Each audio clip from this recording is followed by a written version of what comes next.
April 23ஆம் நாள் நடக்கிற தேர்தல் 2026 உருவாக்குவோம் புதிய அரசியல் வரலாறு. தமிழ் தேசிய பேரினத்தின் ஒற்றை நம்பிக்கை அண்ணன் செந்தமிழன் சீமான் அவர்கள் இப்போது உங்கள் முன்னால்.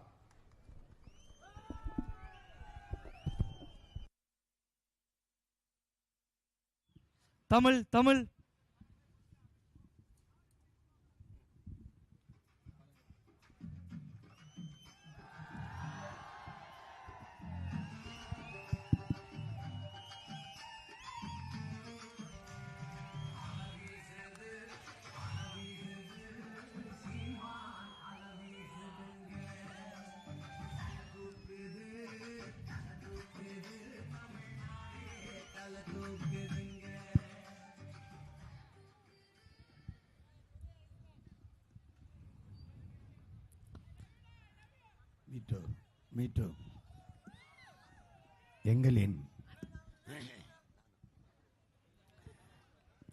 எங்களின் உயிரோடும் உணர்வோடும் கலந்து வாழுகின்ற அன்பு சொந்தங்கள் அனைவருக்கும் வணக்கம்.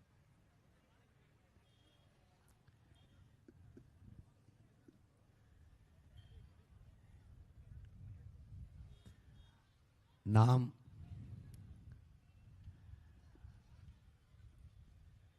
பெருமைகள் பல கொண்ட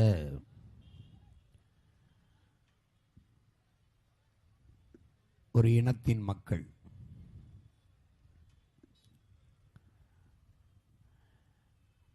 இன்று ஒரு உலகாண்ட பரம்பரையில் வந்த நாம் இன்று சொந்த நிலத்திலேயே உரிமைகளை எல்லாம் பறிகொடுத்துவிட்டு அடிமை நிலையில் வாழ்ந்து கொண்டிருக்கிறோம். குறிப்பாக கச்சத்தீவை பறிகொடுத்தோம். நம்முடைய சொந்த நிலத்தை எடுத்து சிங்களர்களுக்கு கொடுத்தவர்கள் காங்கிரஸ்காரர்கள். கொடுக்கும்போது அதிகாரத்தில் கூட இருந்தவர்கள் அதை தடுத்து நிறுத்தி காக்காமல் விட்டவர்கள் திமுககாரர்கள். இன்று வரை அறிவு சமூகம் சிந்திக்க வேண்டும். கச்சத்தீவு நமக்கென்றால் கடல் தூரம் அதிகம், கச்சத்தீவு சிங்களர்களுக்கென்றால் கடல் தூரம் அவனுக்கு அதிகம். எல்லை தாண்டி வருகிறோம், எல்லை தாண்டி வருகிறோம் என்று இன்று வரை நமது மீனவர்களை சிறைபிடிப்பதும் சுட்டுக் கொள்வதும் வழக்கமாக இருக்கிறது. அங்கே கடலிலே மீன் பிடிக்கிற உரிமையை இழந்து நிற்கிறோம். காவிரி நதிநீர் 450 TMC தண்ணீர் வந்து கொண்டிருந்தது. இது கூடுதலாக வேண்டும் என்று வழக்கு தொடுத்தது திமுக அரசு, ஐயா கருணாநிதி அவர்கள். அப்போது பிரதம அமைச்சர் அம்மையார் இந்திரா காந்தி அவர்கள் அந்த வழக்கை திரும்ப பெறுங்கள் என்கிறார்கள் இந்திரா காந்தி அவர்கள். காரணம், கர்நாடகாவில் காங்கிரஸ் ஆளுங்கட்சியாக இருக்கிறது, தமிழ்நாட்டில் துணை கட்சியாக இருக்கிறது. தாத்தா காமராஜர் பிறகு, ஐயா பக்தவச்சலத்திற்கு பிறகு காங்கிரஸ் ஆளுங்கட்சியாக இல்லை. அதனால் இங்கே துணை கட்சியாக இருக்கிறோம், இங்கே ஆளுகிற உயரத்தில் இல்லை. அப்போ கர்நாடகாவில் ஆளுகிற உயரத்தில் இருப்பதால் அதை இழக்க தயாராக இல்லாமல் அந்த மக்களுக்காக காவிரி நதிநீர் உரிமைக்காக தொடுத்த வழக்கை திரும்ப பெற சொன்ன உடனேயே இவர்கள் திரும்ப பெற்று விட்டார்கள். நமக்கான உரிமை பேசி பெற்றுக்கொள்ளலாம், பேசி தீர்த்து கொள்ளலாம்ங்கிற நிலையில் ஒவ்வொரு ஆண்டும் போராடி போராடி பெறுகிற நிலைமைக்கு அந்த உரிமை பறிபோனது. இதில் என்ன கொடுமை என்றால், அவர்கள் அந்த நதிநீர் வளம், அவர்களுடைய நீர்வளம் அவர்களுக்கு, கேரளாவில் முல்லை பேரியாற்று நீர்வளம் அவர்களுக்கு, அப்போ அவரவர்களின் மாநில வளம் அவரவர்களுக்கு. ஆனால் தமிழர்களுடைய நிலத்தின் வளம், நெய்வேலி பழுப்பு நிலக்கரியா, அது எல்லோருக்கும். நரிமணத்தில் எடுக்கிற பெட்ரோலா, அது எல்லோருக்கும். தஞ்சையில் எடுக்கிற மீத்தேன் ஈத்தேனா, ராமநாதபுரத்தில் எடுக்கிற மீத்தேன் ஈத்தேனா, அது எல்லோருக்கும். அணு உலை நம் நிலத்தில் வெடித்தால் சாவு நமக்கு, உற்பத்தி செய்யப்படுற மின்சாரம் எல்லோருக்கும். அப்போ தமிழனுடைய நிலமும் வளமும் எல்லாருக்கும் பொதுவாக இருக்கும். அவரவர் வளம் அவரவருக்கே என்று எல்லோரும் இருந்து விடுவார்கள் என்றால் இது எப்படிப்பட்ட ஒரு அணுகுமுறை? இது எப்படிப்பட்ட ஜனநாயகம்? இதில் இறையாண்மை என்பதும் தேச ஒருமைப்பாடும் என்பதும் எப்படி? இங்கே என் அன்பு சொந்தங்கள் சிந்திக்கணும். இந்த காங்கிரஸ் பாரதிய ஜனதா ரெண்டு கட்சியும் இந்திய இறையாண்மை, தேச ஒருமைப்பாடு, ஒற்றுமை என்று பேசும். அதையே திராவிட கட்சிகளும் பேசும், திமுக அதிமுகவும் பேசும். ஆனால் காவிரி நதிநீர் என்று வரும்போது கர்நாடகாவில் இருக்கிற காங்கிரசும் பாரதிய ஜனதாவும் அந்த மாநில கட்சியாக மாறிவிடும். அந்த மாநில மக்களின் நலனையே பேசும். ஒரு சொட்டு தண்ணீர் தமிழர்களுக்கு தர முடியாது என்று சொல்லிடும். ஆனால் அவர்கள் யாரு? இந்திய இறையாண்மை, தேச ஒற்றுமை, ஒரே நாடு, ஒரே ரேஷன் கார்டு, ஒரே தேர்வு, ஒரே எல்லாம் சொல்லுவான். ஆனா கர்நாடகா என்று வரும்போது கர்நாடக கட்சியா மாறிடுவான். பாரதிய ஜனதா வந்தாலும் தமிழர்களுக்கு தண்ணி இல்லை, காங்கிரஸ் வந்தாலும் தமிழர்களுக்கு தண்ணி இல்லை. அப்ப எங்க இருக்கிறது உங்க இந்தியா? எங்க இருக்கிறது உங்க தேச ஒற்றுமை?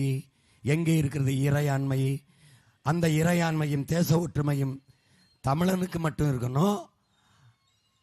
எப்படி?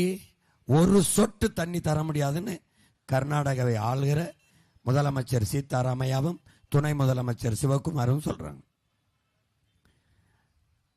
அந்த கட்சி ஜெயிக்க வேண்டும் என்பதற்காக நம்முடைய தமிழ்நாட்டின் முதலமைச்சர் ஐயா ஸ்டாலின் போய் அங்கே 1.25 கோடி தமிழர்கள் வாழ்றோம், நீங்க எல்லாரும் இந்த காங்கிரசுக்கு ஓட்டு போடுங்கள் என்று சொல்றார்.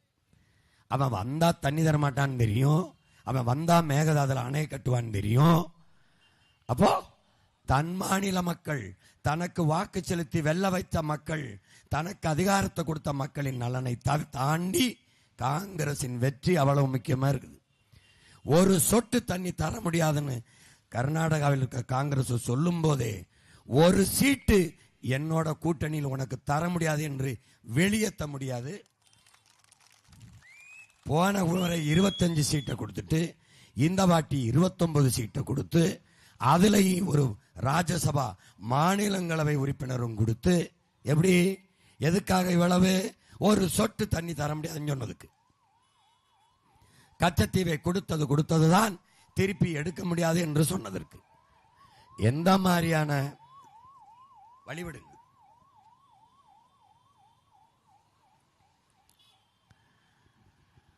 எந்த மாதிரியான அணுகுமுறை என்று பாருங்கள். நம் உரிமைகளை எல்லாம் பறித்தவர்கள் இந்த காங்கிரஸ் பாரதிய ஜனதா, இந்த உரிமைகளை எல்லாம் பறிகொடுத்தவர்கள் இந்த திமுக அதிமுக. இந்தியா தேர்தல், இந்தியாவை யார ஆள்றது அப்படின்னா பாரதிய ஜனதா காங்கிரஸ் பின்னாடி இந்த திமுக அதிமுக நிற்கும். தமிழ்நாட்டை யார ஆள்றதுன்னா இந்த காங்கிரசும் பாரதிய ஜனதாவும் திமுக அதிமுக பின்னாடி நிற்கும். இதுல இருந்து என்ன தெரியுது? நம்ம உரிமையை பறிச்சவனும் பறி கொடுத்தவனும் கூட்டா சேர்ந்து ஒவ்வொரு தேர்தலையும் சந்திக்கிறான். அப்ப பறிச்சவன் கூடவே கூட நிக்கிறவன் எப்படி அந்த உரிமையை திருப்பி நமக்கு பெற்றுக் கொடுப்பான்? இப்போ இந்திய நாட்டிலே தொடர்ச்சியாக 18 ஆண்டுகள் இந்திய அமைச்சரவையில் இருந்த ஒரு கட்சி திமுக தான். அப்போலாம் கல்வி மாநில உரிமை, அதை எடுத்துக்கொண்டு போனது அம்மையார் இந்திரா காந்தி.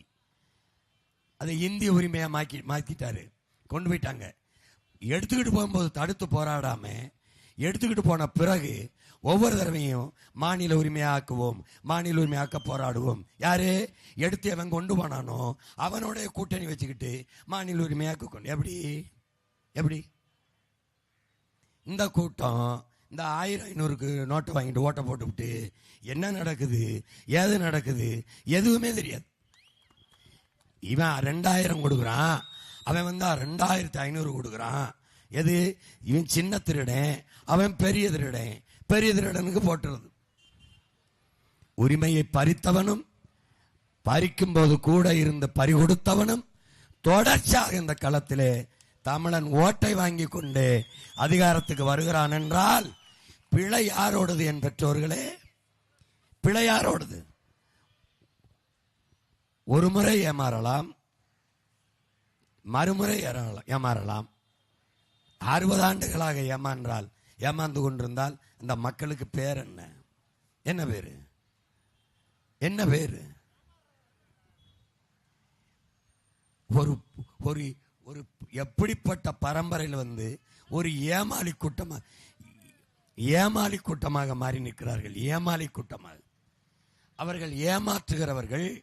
அவர்களிடத்துக்கு திரும்ப திரும்ப அதிகாரத்தை கொடுத்து எந்த உரிமையை பெற்றுக் கொடுத்திருக்கிறார்கள்? எந்த உரிமையை?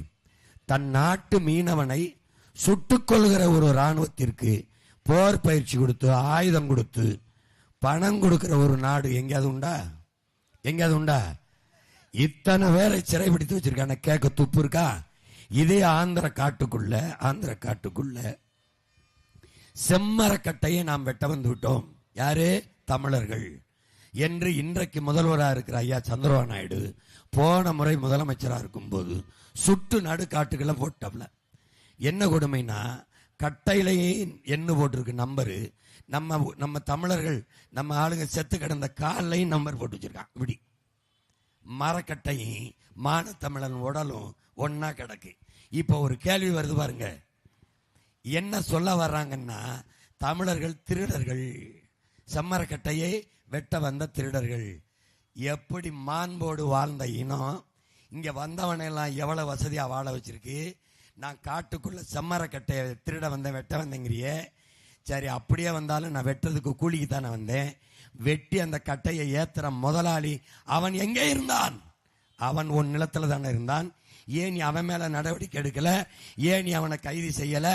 வெட்ட வந்த கூலி என்னை 20 பேரை சுட்டு கட்டையோட கட்டையா போட்டியே. அப்ப ஒரு மரக்கட்டைக்கு இருக்கிற மதிப்பு மான தமிழன் உயிருக்கு இல்லையா என்று இதுல எந்த கட்சிக்காரனாவது கேட்டிருக்கானா?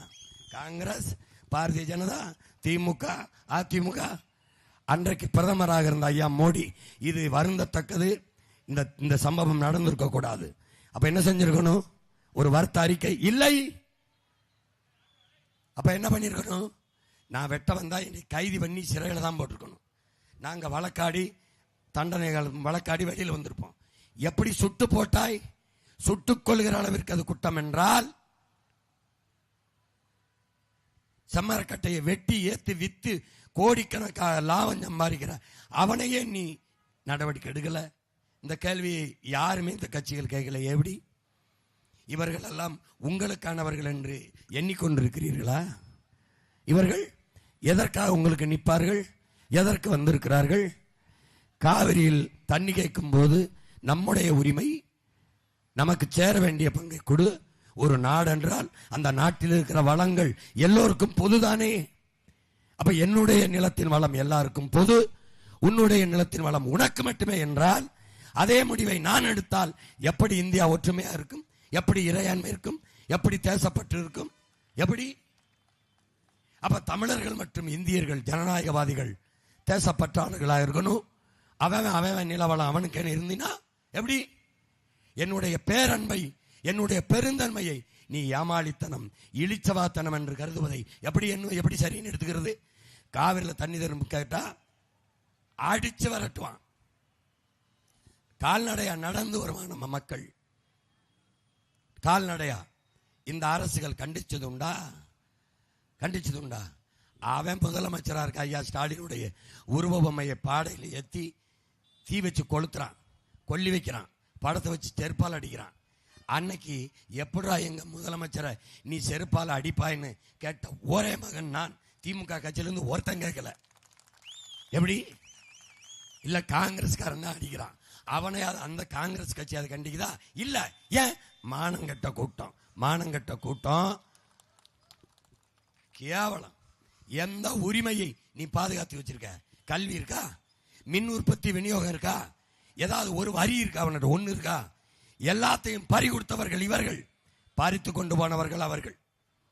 என்ன இருக்கு உனக்கு? என்ன வச்சிருக்க நீ? இந்த நிலமெங்கும் நச்ச ஆலைகளை கொண்டு வந்து நட்டவர்கள் இவர்கள், நட அனுமதிச்சவர்கள் இவர்கள். உனக்கு என்ன இருக்கு? குடிக்க நீர் வச்சிருக்கியா? படிக்க கல்வி வச்சிருக்கியா? பார்க்க வேலை வச்சிருக்கியா? எரிக்க மின்சாரம் வச்சிருக்கியா? உன்னருக்கு நஞ்சு இல்லாத விஷம் இல்லாத சாப்பாடு வச்சிருக்கியா? உணவு வச்சிருக்கியா? என்ன வச்சிருக்க? சுவாசிக்க நல்ல காத்தாவது வச்சிருக்கியா? காத்த சுவாசிக்கிறியா?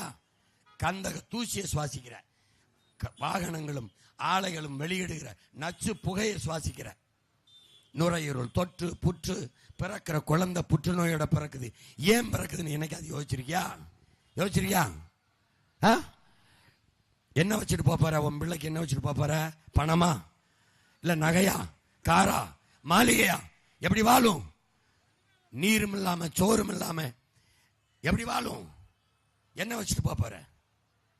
ஒரு தகப்பன் தன் பிள்ளைகளுக்கு சொத்து வைக்கிறான், பணம் வைக்கிறான், கார் வைக்கிறான், வீடு வைக்கிறான். இல்லைன்னா பரவாயில்ல, கடனை வைக்க கூடாது, கடனை வைக்க கூடாது. அவன் தான் நல்ல தகப்பன். ஆனா உன் நாட்டை ஆளுகிற தலைவன் 10.5 லட்சம் கோடி கடன் வச்சிருக்கான். எத்தனை லட்சம் கோடி? 10.5 லட்சம் கோடி கடன் வாங்கி உன் அப்பாட்ட நீ என்ன கேப்ப? இந்த கடனை ஏன் வாங்கின? உன்னைய படிக்க வைக்க வாங்கின மகனே. வேற எதுக்கு வாங்கின? அக்காவை கட்டி கொடுக்க வாங்கின மகனே. அப்படின்னா அதுல ஒரு காரணம் இருக்கு. இவங்க கிட்ட கேளு, 10.5 லட்சம் கோடி எப்படா கடன் வந்துச்சுன்னு ஒரு காரணம் சொல்ல சொல்லு. ஒரே ஒரு காரணம் சொல்ல சொல்லு. இப்படியே மயக்க போட்டு நான் ஊருக்கு போயிடுறேன். ஒரு காரணம் சொல்ல சொல்லு. 10.5 லட்சம் கோடி இந்த ஊதாரி பயில்கள்ட்ட நீ ஊரை கொடுத்துவிட்டு அவன் வாங்கி மிக்சி தாரேன், கிரைண்டர் தாரேன், அண்டா தாரேன், குண்டா தாரேன், அரிசி தாரேன், பருப்பு தாரேன், வேட்டி தாரேன், சேலை தாரேன், கடைசியா ஒரு கொஞ்சோண்டு விஷம் தாரேன், குடிச்சிட்டு செத்து போ. கேடுகட்ட கேடுகட்ட. நீயா மானத்துக்காக உயிரை விட்டவன். நீ மானத்துக்காக உயிரை விட்டவன் பரம்பரை. நீதானே? நீதான். உன் பாட்டம் தானடா தீரன் சின்ன மலை. டே, யாரு நாட்டை யாரா ஆள்றதுக்கு அனுமதி தர்றது? அயோக்கிய பயலை. உனக்கிட்ட மண்டிட்டு வாழ்வதற்கு மரண கைத்துல தொங்கி சாவண்டா என்று செத்தவன் பரம்பரையில் இருந்தா நீ. அவனா நீ? அவன் ரத்தம் ஓடுதா உனக்கு? ஓடுதா உனக்கு? ஓடுதா ஓடுதா ஓடுதா உனக்கு? உன் பாட்டம் தானடா மருதுபாண்டி. சமரசம் செஞ்சிருந்தால் வாழலாம், மண்ணை ஆளலாம். சரணடைந்து வாழ்வதற்கு சண்டையிட்டு சாவது மேல்னு போய் செத்தானடா. தூக்குல தொங்குனா புறங்கைய கட்டி பின்னங்கால கட்டி முட்டிகால் போட்டு தூக்குறான்டா. அப்ப என்ன சொன்னா? என்னரும் மண்ணே, என் தாயகமே, நான் போறேன். ஆனால் என் வீர மரபிலே பிறந்து வருகிற பிள்ளைகள் உன்னை மீட்க வருவார்கள். வந்தேன்டா அவன் பேரே, வந்தேன். அந்த ரத்தம் உனக்கு ஓடுதான் பாரு. போய் அவன்கிட்ட விட்டுட்டு இவன்கிட்ட விட்டுட்டு 5க்கும் 10க்கும் அரிசிக்கும் பருப்புக்கும் வேட்டிக்கும் ஜலைக்கு கையேந்தி நிக்க வச்சிட்டான். நீ வள்ளல் பரம்பரையில பாரி, ஓரி, பேகன், ஆய், நல்லி, காரி, அதிகமான் 7 வள்ளல் உன் இனம் முன்னோன் தானடா. உலகத்துல நாட்டை ஆண்டவன் எவன்டா வள்ளலா இருந்தான்? ஓம் பரம்பரை தான்டா. அவன் பரம்பரை. நீ கொடுத்து பழகினவன், வாங்கி பழகிட்டியே. கொடுத்தவன்டா, அள்ளி கொடுத்தவன்டா. அரைப்படி அரிசிக்கும் 1/2 கிலோ வெள்ளத்துக்கும் 1 முளை கரும்புக்கு நிக்கிறியடா. கேவலம். நீ வேலை செய்யல, உழைக்கல, வெம்பாடு படல, என்ன பண்ற? மானம்னு எங்க உனக்கு? கையேந்தும் போது தன்மானம் போயிருந்தடா. தமிழன் மானத்தை விட்டா உயிரை விட்டுவான்னு தாண்டா வாழ்ந்து வந்தோம் நம்ம. மயிர் நீப்பின் உயிர் வாழா கவரிமார் அன்னார் உயிர் நீப்பர் மானம் வரின். 2000-3000 ஆண்டுக்கு முன்னாடி நம்ம தாத்தன் தானடா எழுதி வச்சா, நம்ம பாட்டேன். மயிர் நீப்பின் உயிர் வாழா கவரிமா அன்னார் உயிர் நீப்பர். அதுபோல உயிரை நீப்பர். எப்போ? மானம் போயிருச்சு நாங்கிறான். உனக்கு மானம் போயிருச்ச? எங்க?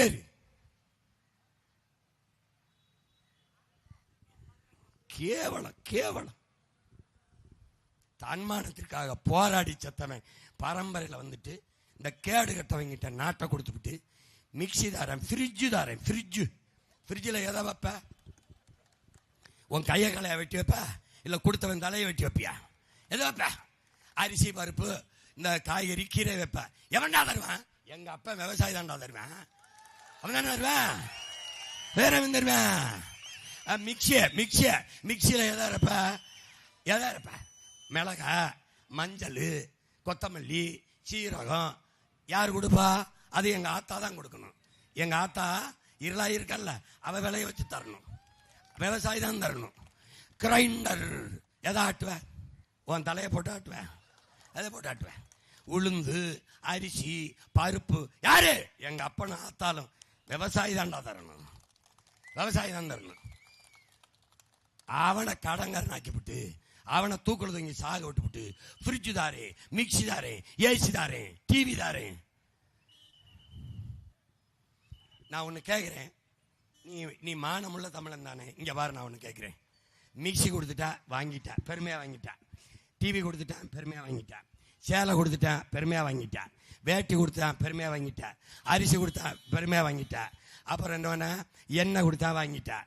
அப்புறம் காசு ஆயிரக்கணக்காக கொடுத்தா வாங்கிட்டான். அப்புறம் கிரைண்டர் கொடுத்தா வாங்கிட்டான். அப்புறம் இது என்னது, இந்த இப்போ ஃப்ரிட்ஜ் கொடுப்பா வாங்கிடுவேன். 10,000 2,000 கொடுத்தா வாங்கிட்டான். இலவசமாக திருமணமும் பண்ணி வச்சுட்டான். எப்படியே இலவச திருமணங்கள் 63 வயது 63 ஜோடிகளுக்கு இலவச திருமணம். அது பார்த்துருப்பேன். அம்மையார் ஜெயலலிதா இருக்கும்போதெல்லாம் நெத்தியில் ஒட்டிட்டான் ஜெயலலிதா ஸ்டிக்கரை. லேப்டாப்பில் இந்த மிக்சியில் ஒட்டின மாதிரி பொண்ணு மாப்பிள்ளையும் பொண்ணுகள்லாம் சேர்ந்து பேசிக்கிட்டு இருக்கு, பசங்களாம் சேர்ந்து பேசிக்கிட்டு இருக்கு. திடீர்னு அம்மா வந்த உடனே ஒடியா ஒடியா ஒடியா ஒடியா ஒன்று, இவனுக்கு பார்த்த பொண்ணு அவனுக்கு போயிடுச்சு, அவனுக்கு பார்த்த பொண்ணு இவனுக்கு போயிடுச்சு. சிரிக்காத சத்தியமாக நடந்துச்சு, என் தலைவர் மேனாலே நடந்துச்சு. கட்டா கட்டா கட்டா கட்டுப்பா, ஏய் அப்புறம் மாத்திக்கலாப்பான்ட்டான். யாரு? இவன் தாலி கட்டணும், அவன் கூட்டிட்டு போறான், அவன் தாலி கட்டணும், இவன் கூட்டிட்டு போறான். சிரிக்காத, நடந்துச்சுங்கிற என்ன சிரிக்கிற? இலவச கல்யாணம் பண்ணி வச்சுட்டான், அது வரைக்கும் வந்துட்டான். இப்போ அவன் இதே அறிவிப்பு எல்லாத்தையும் சகித்துக்கிட்டு எல்லாத்துக்கும் பெருமையா ஓட்டு போட்டிய நீ இலவசமா புள்ளதாரன்னு சொன்னா நீ ஏற்பியா? ஏற்பியா? எவ்வளவு மானங்கட்ட செயல் உனக்கு தெரியுதா தெரியலையா? அப்ப இதையெல்லாம் எப்படி நீ வாங்குற? எப்படி வாங்குற? இப்ப அதை சொல்லும் போது உனக்கு எவ்வளவு வலிக்குது? அது மாதிரிதான் இதுவும். எப்படி வாங்குற நீ? எப்படி வாங்குற? கொடுக்கும் போது கையப்படுறா, இதை எப்படி வாங்கின, இந்த காசை எங்க இருந்து வந்துச்சுன்னு மட்டும் கேள்றான். ஒரே ஒரு தடவை கேள்றான், இந்த காசை நீ எங்கிருந்து எடுத்தாய்? எடுத்தாய். இலவசத்தில் இழக்கிற 6,800 கோடி 5,000 கோடி, இந்த பணத்தை எங்கிருந்து எடுத்தாய்? எங்கிருந்து எடுத்தாய்? எங்கிருந்து எடுப்பாய்? இந்த கடன் 10 லட்சம் கோடி, வட்டி 1 லட்சம் கோடி, யார் காசுல கட்டுகிறாய்? ஒரு தடவை கேள்றா. படிச்சிருக்கல, வீரம் இருக்கல, துணிவு இருக்கல, மான கைய புடுறா, கேள்றா கேள்றா. டேய் எப்படி கொடுப்படா? இந்த விட எப்படி கொடுப்ப? இது எங்க இருந்தா? உங்க அப்பா மட்டும் சொத்தை வித்தியாடா, இல்ல எங்க அப்பா மட்டும் வரியில வாங்கினியாடா? ஒரே ஒரு தடவை கேள்றா. எனக்கு போடு, போடாம போ. உன் ஓட்டுக்காக நிக்கிறவன் இதை பேசுவேன்னு நினைக்கிறியா? நாட்டுக்காக நிக்கிறேன்டா, இந்த நாட்டுக்காக. நான் உன் வாக்கை பத்தி கவலைப்படுவேன் அல்ல, உன் வாழ்க்கையை பற்றி கவலைப்படுகிறவன். போட்டா போடு, போடலைன்னா போ. போடா, எனக்கு என்ன ஓட்ட வச்சு என்ன பண்ண போறேன்? என்னைய நீ புரிஞ்சுக்கிட்டு போட்டா போடு. நான் வந்தால் இந்த நாட்டில் எல்லாத்தையும் சரி பண்ணுவேன், நல்ல ஆட்சியை கொடுப்பேன். நம்பிக்கை இருந்தா போடு, இல்லைன்னா போடாத. வழிவிடு.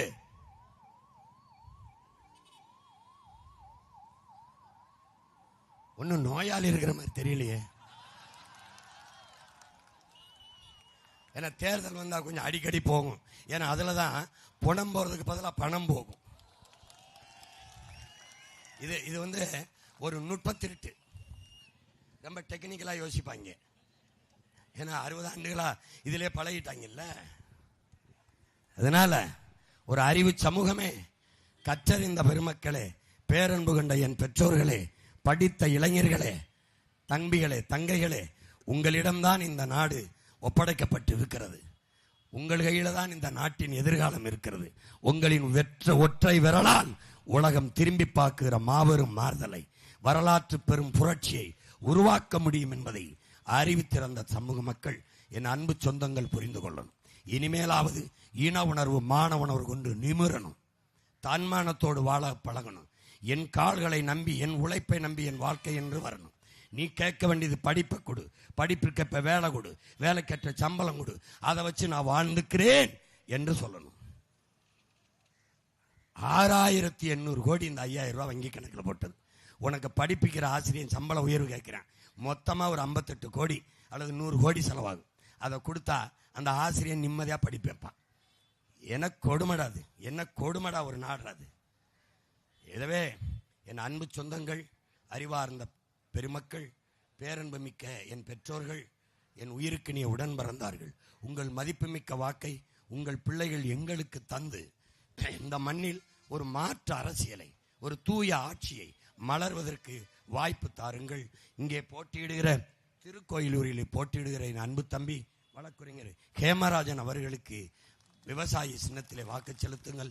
ரிஷிவந்தியம் தொகுதியிலே போட்டியிடுகிற என் தங்கை ராதிகா பிரபு அவர்களுக்கு விவசாயி சின்னத்திலே வாக்கு செலுத்துங்கள். விவசாயி சின்னத்திலே வாக்கு செலுத்தி வெற்றி பெற செய்யுங்கள். எங்கள் பிள்ளைகள், உங்கள் பிள்ளைகளின் வெற்றி நம் இனத்தின் வெற்றி, நம் மக்களின் வெற்றி. எங்களிடம் வரும் அதிகாரம் உங்களுக்கான அதிகாரம், உங்கள் அதிகாரம். அண்ணல் அம்பேத்கர் அதிகாரம் மிக வலிமையானது என்கிறார். அதை கற்ற நாங்கள் அந்த அதிகாரம் எம் மக்களுக்கானது என்கிறோம். அதிகாரம் மிக வலிமையானது என்கிறார். அதை கற்ற நாங்கள் அதை அடைந்து விட்டால் அனைத்தும் எளிமையானது என்கிறோம். அன்பு சொந்தங்களே, மக்களுக்கான அதிகாரத்தை உருவாக்குவதற்கு மக்களிடமிருந்தே மக்களுக்காக உங்கள் பிள்ளைகள் வந்திருக்கிறோம். அதை புரிந்து கொண்டு நாங்கள் முன்வைக்கிற அரசியலை கூர்ந்து கவனியுங்கள். அது ஏற்புடையதாக இருந்தால் ஏற்று எங்களுக்கு வாக்களியுங்கள். இல்லை என்றால் நல்லதை கொள்ளுங்கள், அல்லதை தள்ளுங்கள். என் அன்போடு வேண்டுகிறேன், உங்கள் பிள்ளைகள் எங்களுக்கு நீங்கள் வாக்கு செலுத்தி வெற்றி பெற செய்வதென்பது நம் இனத்தின் வெற்றி, இனத்தின் மானத்திற்கான வெற்றி.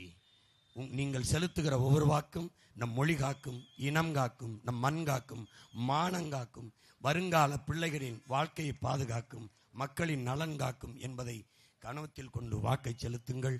மதிப்புமிக்க வாக்கை உங்கள் பிள்ளைகள் எங்களுக்கு தந்து வெற்றியை பெற செய்யுங்கள். திமுக அதிமுகவின் வெற்றி வழக்கம் போல ஒரு நிகழ்வு, சாதாரண ஒரு சம்பவம். உங்கள் பிள்ளைகள் எங்களின் வெற்றி வரலாற்றில் மாபெரும் புரட்சி, சரித்திரத்தில் ஆகப்பெரும் சாதனை. எனவே இங்கே என் தம்பி திருக்கோயிலூரில் ஹேமராஜனுக்கும் அங்கே ராதிகா பிரபு அவர்களுக்கும் ரிஷிவந்தியத்திலே வாக்கை செலுத்தி வெற்றி பெற செய்யுங்கள். இந்த வெற்றி தான் உலகம் உங்களை திரும்பி பார்க்க செய்யும். திருக்கோயிலூரிலுமே ரிஷிவந்தியத்திலையும் வாக்குக்கு காசு கொடுக்காமல் எளிய பிள்ளைகள், தன்னலமற்ற மக்களுக்கு சேவை செய்ய வேண்டும் என்ற அந்த பிள்ளைகள், மக்கள் பணத்தையோ பரிசையோ எதையும் இலவசங்களையோ பொருள்படுத்தாது நல்ல அரசும் நல்ல அரசியலும் நல்ல அரசும் வர வேண்டும் என்பதற்காக வாக்கு செலுத்தி வெல்ல வைத்தார்கள் என்ற வரலாற்று பதிவை கொண்டு வாருங்கள். புரட்சி எப்போதும் வெல்லும். உங்கள் பிள்ளைகள் எங்களின் வெற்றி, நம் வெற்றி நாளை அதை சொல்லும். எங்களின் இலக்கு ஒன்றுதான், இனத்தின் விடுதலை. நம் இனம் ஒன்றாவோம், இலக்கை வென்றாவோம். தமிழ்தாய் வாழ்க, தலைவர் பிரபாகரன் வாழ்க. நாம் தமிழர். எல்லாத்தையும் சரி பண்ணுவோம், நீங்க கவலைப்படாம